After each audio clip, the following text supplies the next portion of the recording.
Pushkin. What did it mean to go out on a Saturday or Friday night in 1993 in New York? It was kind of like a given, you know? Yeah. You wear a fanny pack, and once you're out on the streets, you turn it around so it's in front of you so you can see it. Did you really do that? Absolutely. Well, So I'm going to dark. interrupt. I remember I just had a flash of, remember keys? We all had keys. And I used to walk around with keys so that each one, what would I have actually done if someone had attacked me? I would put my keys between my fingers. Yeah. So that if someone attacked me, I was ready.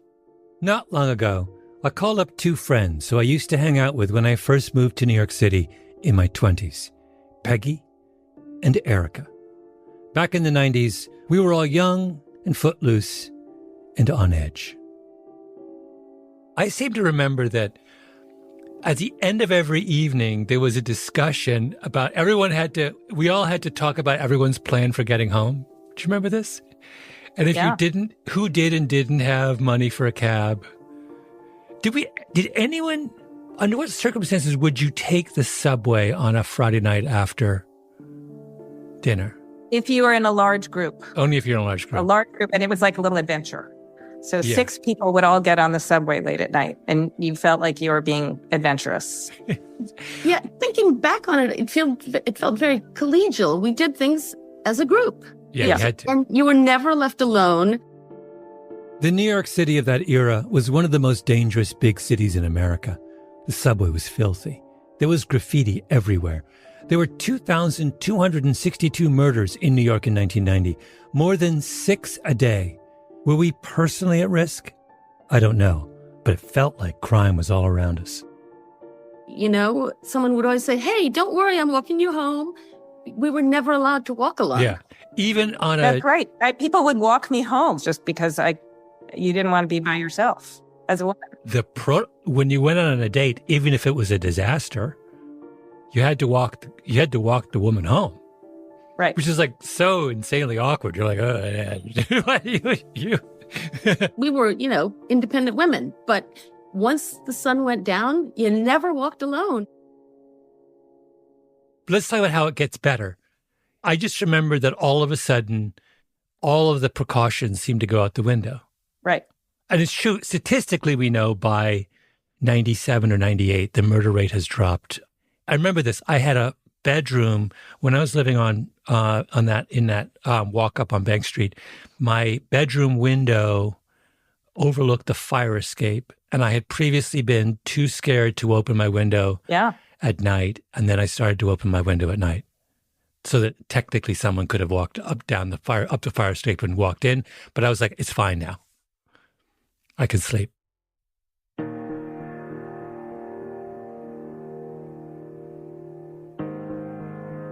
My name is Malcolm Gladwell. You're listening to Revisionist History, my podcast about things overlooked and misunderstood. This is part of a series introducing my new book, Revenge of the Tipping Point, now available everywhere. And in this episode, I'm looking back at the question that got me started on tipping points 25 years ago. How in the 90s did New York become one of the safest cities in America? In 1996, I wrote an article for the New Yorker magazine trying to explain this puzzle. It was called The Tipping Point. That article led to my first book called The Tipping Point, where I offered a more complete explanation. The success of The Tipping Point led to another book and another and another. I wouldn't be here today talking to you were it not for my obsession, way back when, about what happened to crime in New York in the 1990s. And now I've written a sequel to that first book. Did I mention that it's out in bookstores everywhere? It's called Revenge of the Tipping Point. And in that spirit, I've decided to go back and conduct an audit of my conclusions from 25 years ago. To look at my 30-something self in the eye and ask, was I right?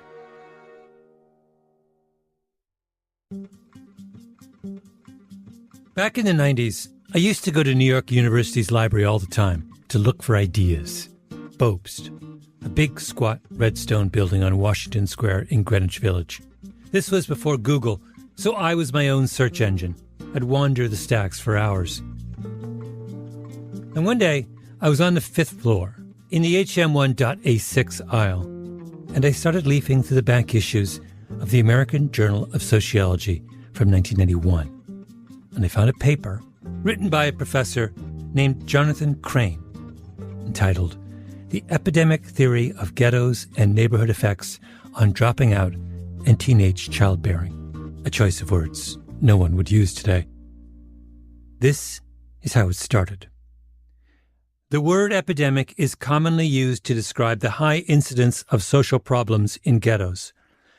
The news is filled with feature stories on crack epidemics, epidemics of gang violence, and epidemics of teenaged childbearing. The term is used loosely in popular parlance, but turns out to be remarkably apt. The word epidemic to Crane wasn't a metaphor. It was a literal description. His point was that if you look closely at how those problems spread, how and why they go up and down, it looks exactly like the way viruses spread. Same rules, same patterns. And when I read that first paragraph, I thought, oh my God, this is exactly what happened in New York City. We had a real live epidemic of crime. And what is the hallmark of an epidemic? A tipping point. The moment when everything changes all at once.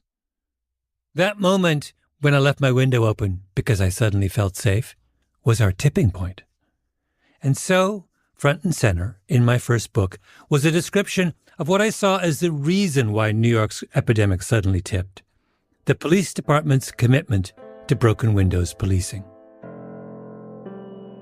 Broken windows was the theory that small crimes were invitations for large crimes, that if you let people get away with little things, then you were signaling that it was okay to cross the line into bigger things, like serious acts of violence. And so what do? You don't let people get away with the little things. It was taking the concept of an epidemic and applying it to crime. Lawlessness wasn't random.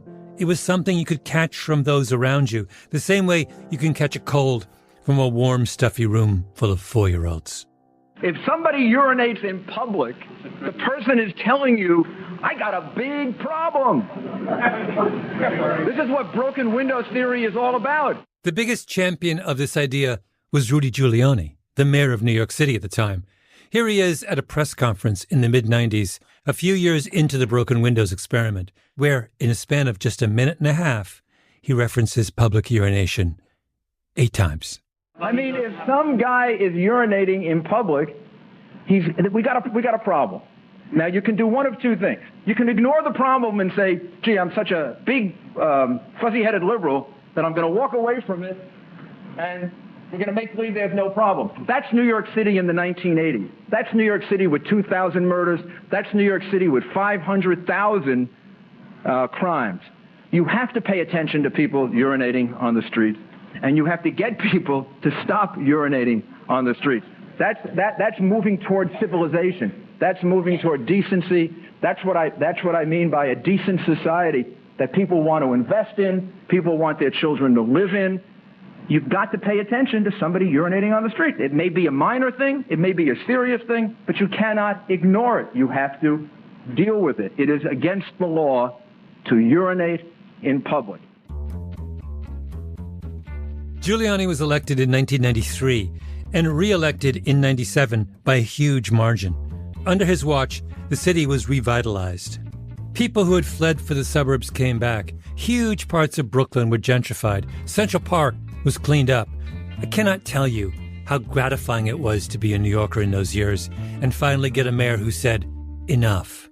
You can't jump subway turnstiles and smoke dope on the corner and harass pedestrians. But Giuliani wasn't just making an argument for civility, that it was more pleasant to live in a city where the streets were clean and the police were alert to every sign of disorder. He was making a more extravagant claim, that arresting the guy urinating on the street was the reason why the murder rate dropped. And I believed him. Malcolm Gladwell is about to publish a book. Whenever it happens, huge things occur. About 10 years ago, the journalist John Ronson did a retrospective on the tipping point for a British program called The Culture Show. and he talked to a public defender in the Bronx named Kate Rubin. I would go around and I would talk to people in New York City, and liberal people, progressive people would say, oh, well, you know, we've had this miracle in New York. And some people would say, oh, yeah, Malcolm Gladwell's idea, broken windows. I didn't watch any of this at the time, even though Ronson interviewed me for the segment too, but I found it while working on this episode, and it made me realize that claims I made in The Tipping Point had far more reach than I'd ever imagined. Some people, knew that it wasn't his idea, but that he had popularized it. They'd read about it in The New Yorker and his book, The Tipping Point. I would never try to speak to what his intent was, but I think the impact that he had was to serve as basically a marketing force for this idea. He truly popularized it. So, once again, was I right?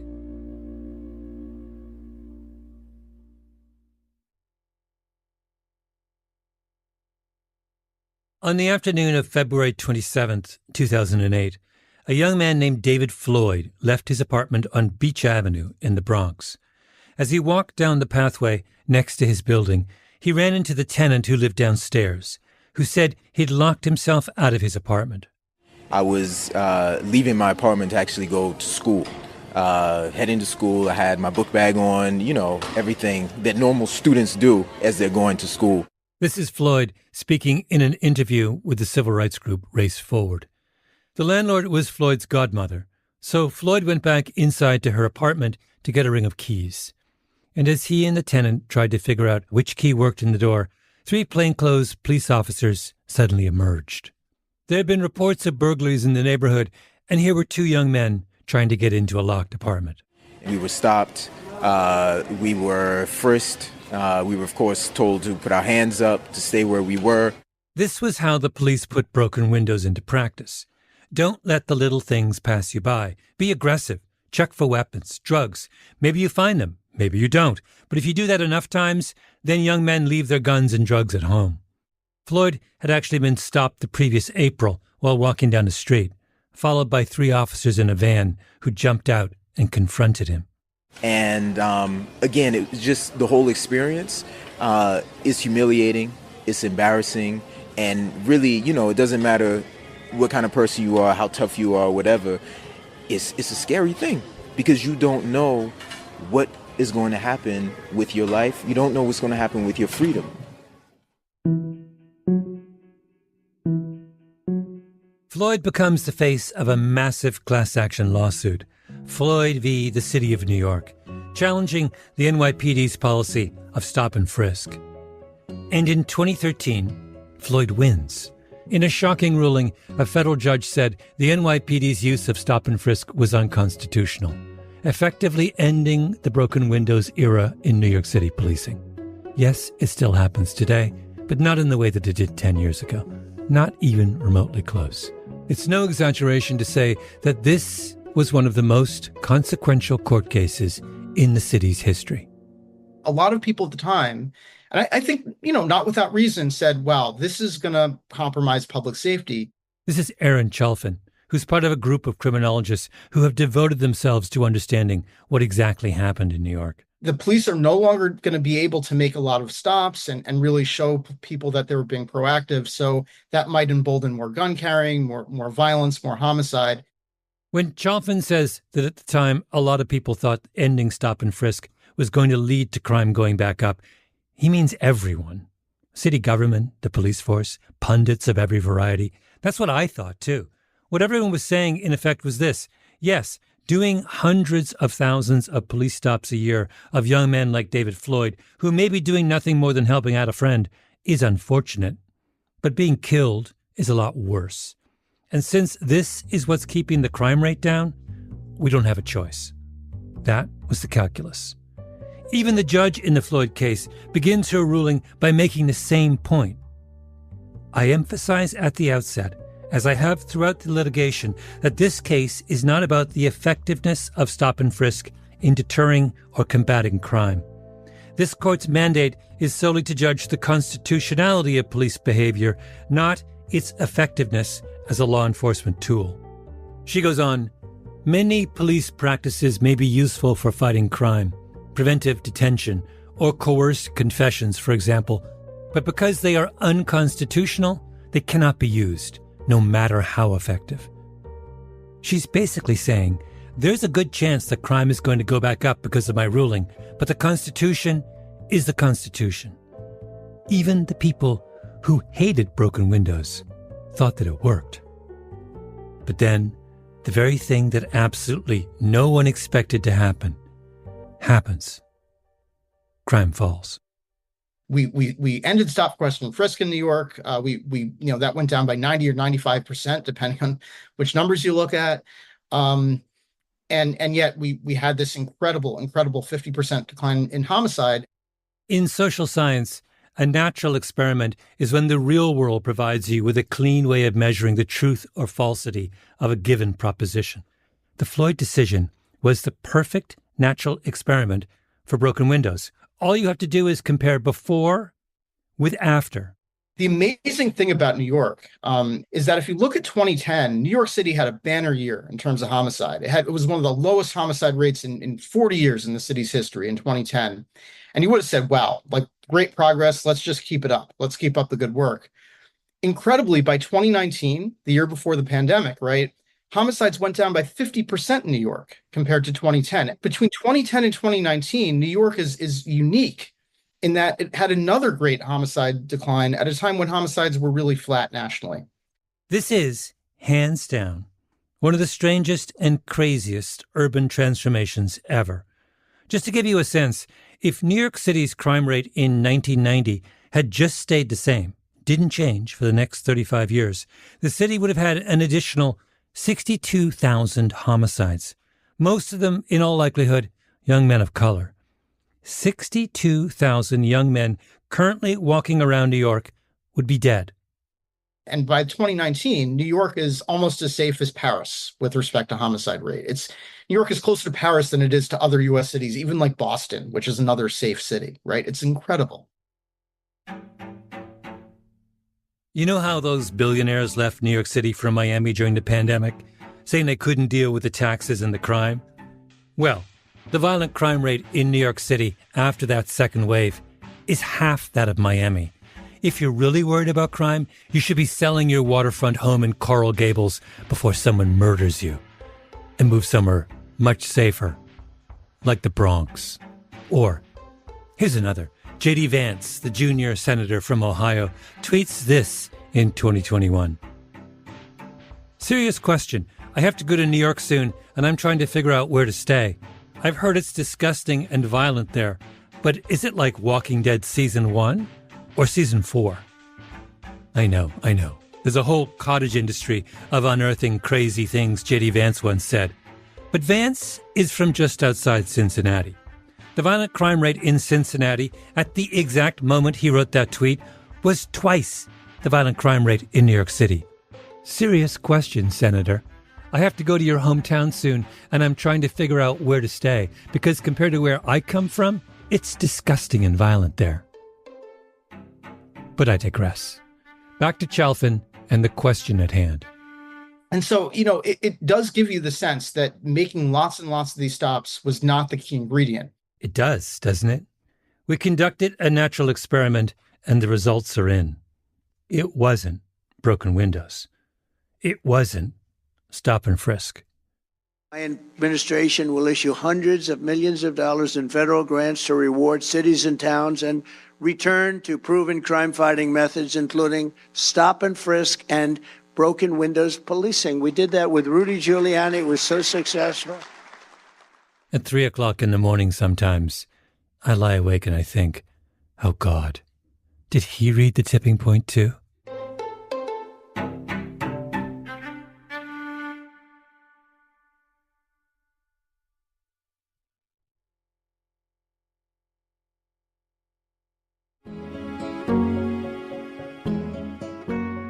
I don't reread any of my books once I've written them, particularly ones from 25 years ago, like The Tipping Point.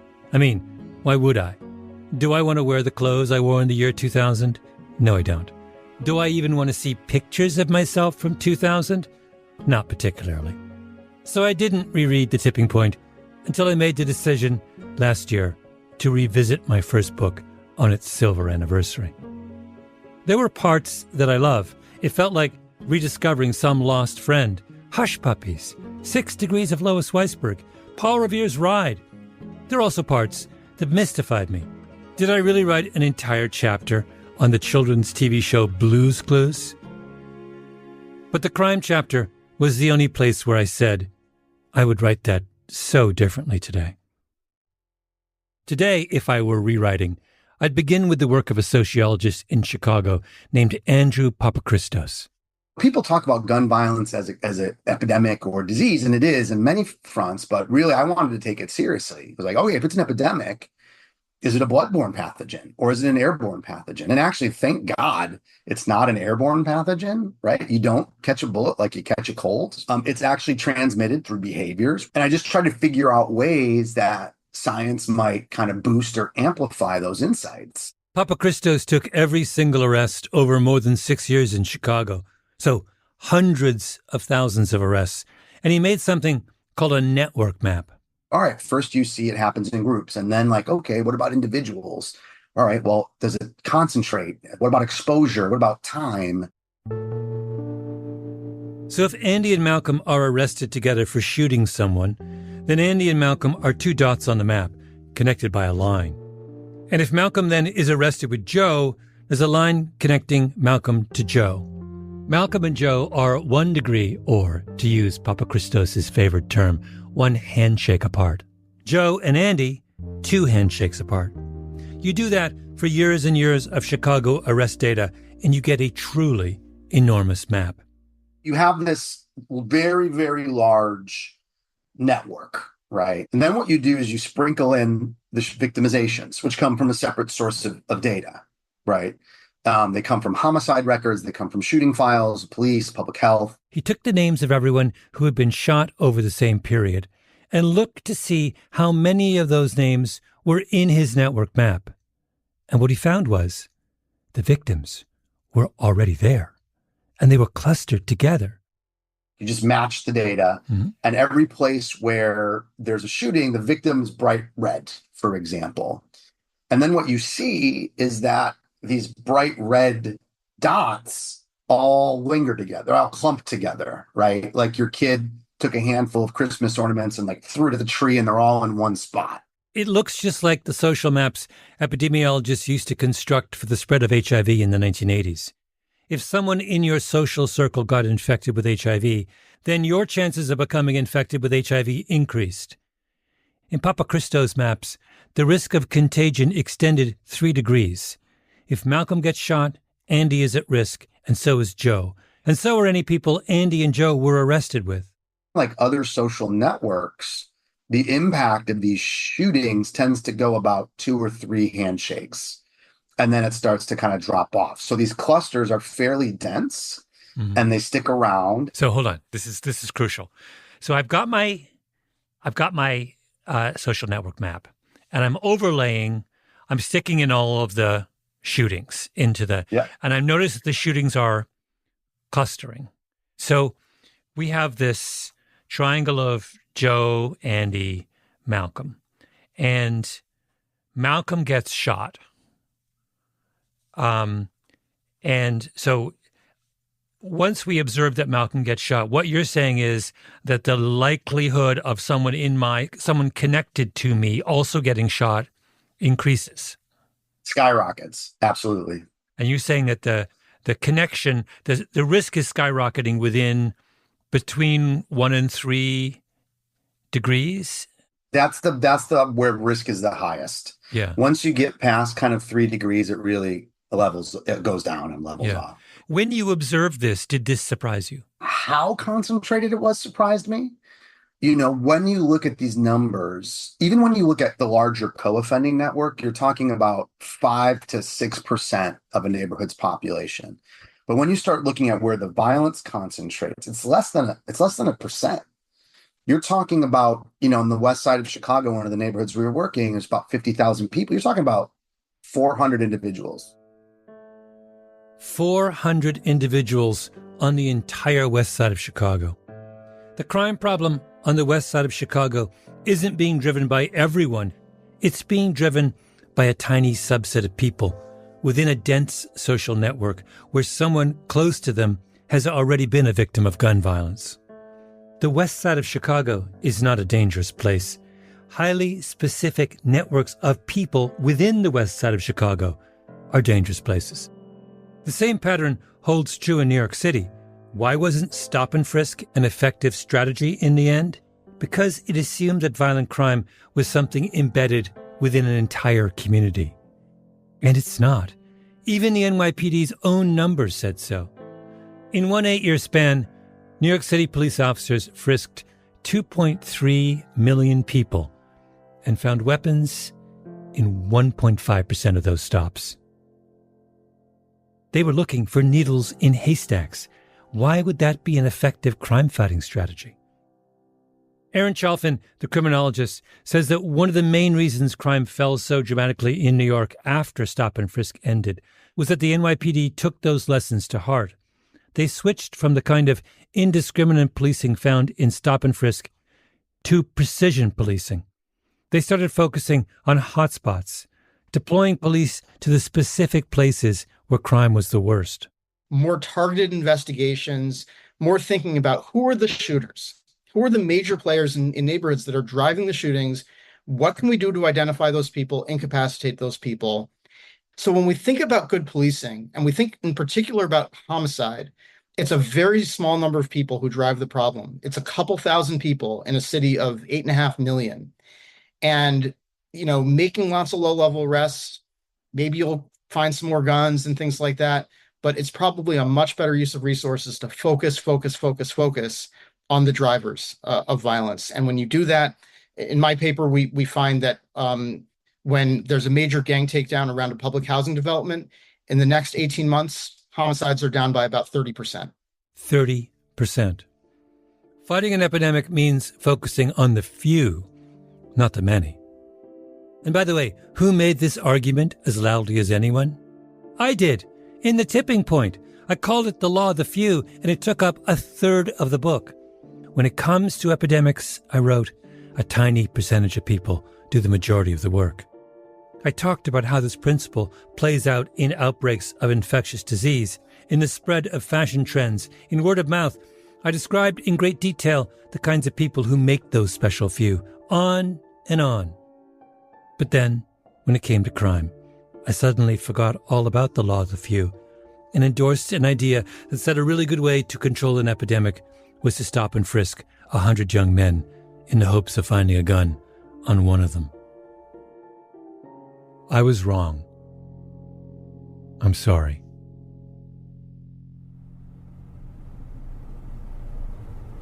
So, I don't know, feel free to ask us any questions. Or There's one more thing I would do if I were rewriting the crime chapter.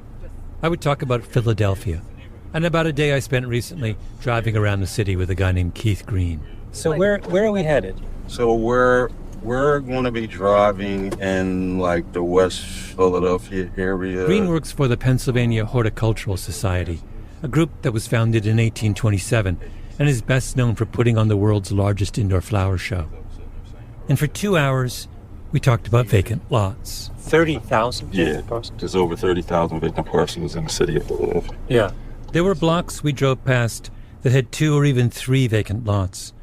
Every block seemed to have at least one. In the past, they were overgrown with weeds, covered in trash, home to rats and raccoons and possums. And what Green's group has done is to systematically work its way through the city, cleaning up the lots, planting grass, putting up low fences. And we started seeing a dramatic change.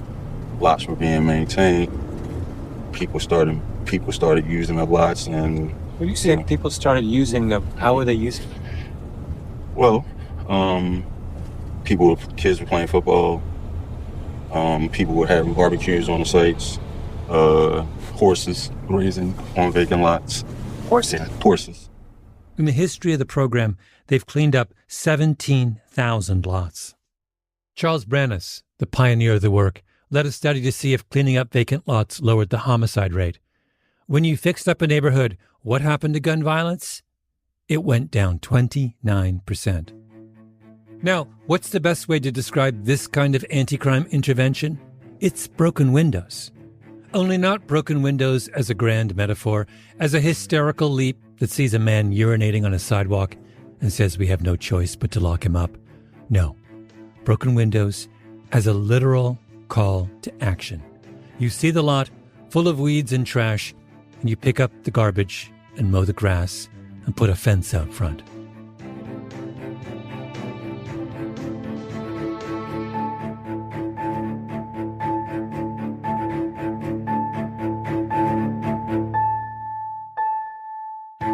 Revisionist History is produced by Nina Bird Lawrence with Ben Dadaf Haffrey and Lucy Sullivan. Our editor is Karen Shakurji, fact-checking by Sam Russick. Original scoring by Luis Guerra, mastering by Echo Mountain, engineering by Sarah Bruguera and Nina Bird Lawrence.